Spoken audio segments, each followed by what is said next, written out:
Alexandra, engagée pour aider les sans-abri au Luxembourg, constate la montée de la pauvreté dans ce pays pourtant réputé riche.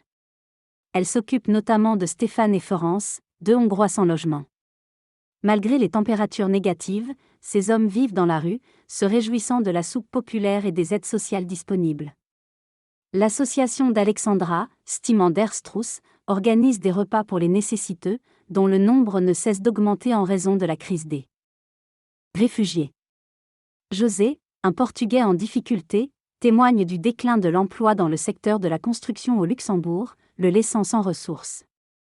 La situation des sans-abri et des personnes en difficulté devient de plus en plus visible au Luxembourg malgré la richesse apparente du pays. En 2022, le Luxembourg est le pays le plus riche d'Europe avec un revenu moyen annuel de 119 230 € par habitant, comparé à 46 150 € en Allemagne et 38 590 € en France. Yannick, un jeune peintre de 22 ans au chômage, témoigne de la difficulté de trouver un emploi, subissant une concurrence accrue des travailleurs étrangers attirés par les salaires plus élevés au Luxembourg.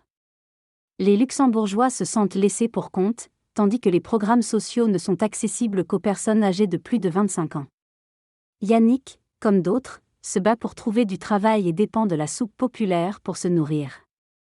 La problématique du logement et de la nouvelle pauvreté est également soulevée.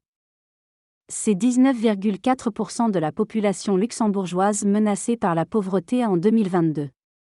Serge, un rédacteur en reconversion, témoigne de ses difficultés à trouver un logement abordable malgré son statut précaire. La division entre riches et pauvres accentue les inégalités, et l'exclusion sociale reste une préoccupation majeure pour de nombreux habitants du Luxembourg.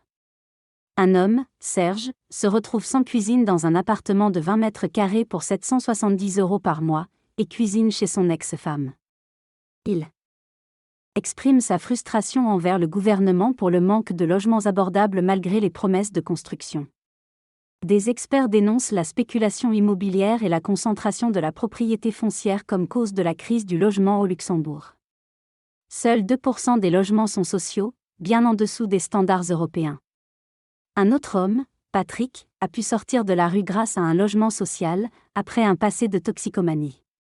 Il souligne l'importance des associations comme celle d'Alexandra pour aider les plus démunis.